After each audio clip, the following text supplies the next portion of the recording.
Halo, Assalamualaikum warahmatullahi wabarakatuh.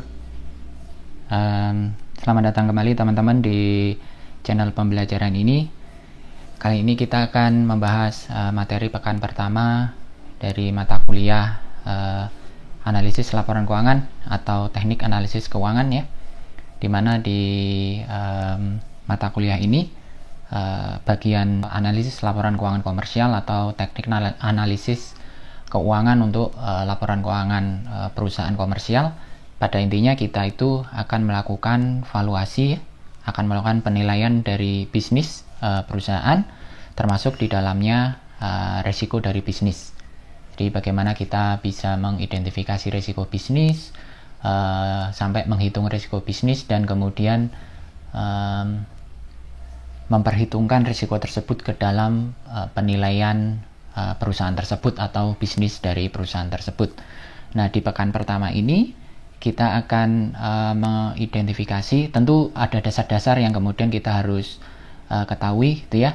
Nah, setelah mengetahui dasar-dasar dalam penilaian laporan keuangan tadi atau analisis laporan keuangan tadi, kita berbicara atau kita akan mendiskusikan tentang alat analisis beserta teknik-teknik yang digunakan di dalam melakukan analisis laporan keuangan, termasuk juga bagaimana kita menggunakan data-data yang kita bisa dapatkan dari laporan keuangan tersebut yang masih berupa mungkin estimasi-estimasi atau konklusi ya, atau simpulan-simpulan dalam laporan keuangan yang kemudian kita bisa gunakan di dalam analisis.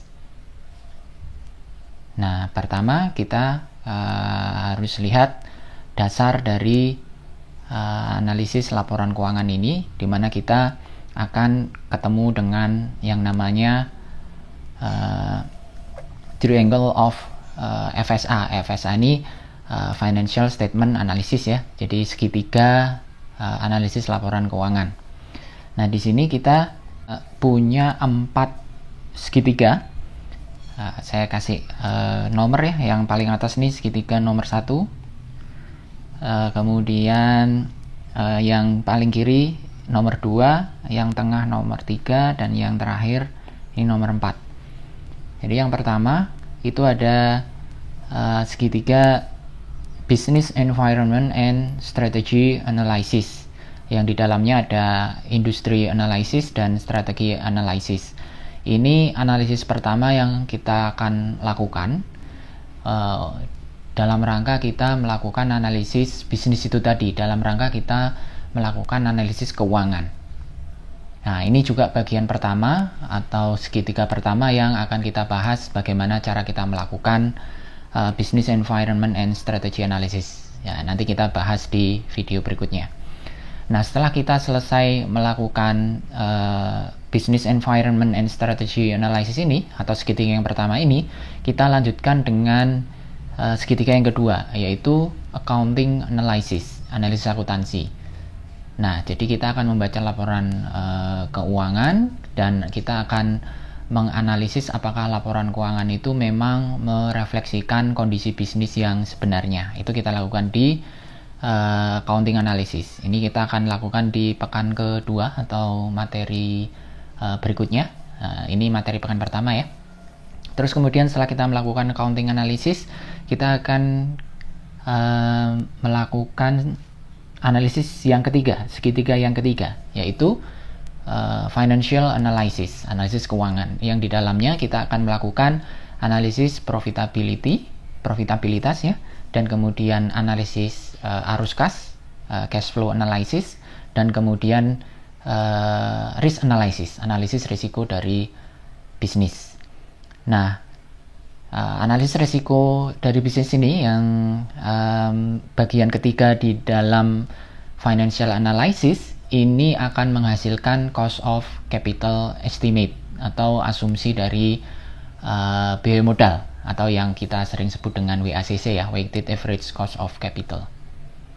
Nah, itu nanti kita akan gunakan sebagai diskon faktor ya, kalau kita belajar di manajemen keuangan, ketika kita menghitung nilai perusahaan dengan metode present value gitu ya, baik pakai dividen diskon model atau discounted cash flow, kan di sana ada discount rate. Nah, cost of capital inilah yang menjadi discount rate gitu. Ini kita hasilkan di risk analysis. Oke, setelah selesai di segitiga ketiga, kita akan lanjutkan dengan segitiga keempat, prospective analysis, analisis prospektif, yang di dalamnya kita akan menggunakan metode-metode tertentu. Di mata kuliah ini kita akan gunakan 3 metode. Yang pertama, dividend discount model, yang memakai dividen sebagai driver ya. Terus kemudian yang kedua, kita pakai discounted cash flow dari proyeksi arus kas yang diperoleh dari bisnis perusahaan.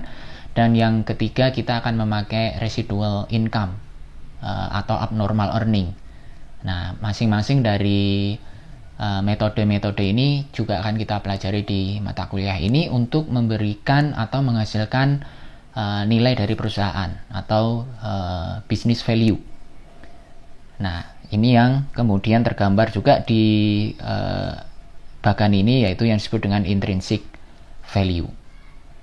Nah, sekali lagi, di dalam kita belajar tentang teknik analisis keuangan atau analisis laporan keuangan ini, kita berdasar kepada triangle of financial statement analysis ini yang terdiri dari 4. Sekali lagi, business environment and strategy analysis, accounting analysis, financial analysis, dan prospective analysis.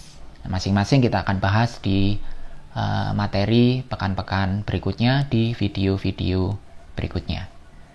Nah, demikian untuk konsep dasar mata kuliah ini. Kita lanjutkan di materi dan di video berikutnya. Terima kasih.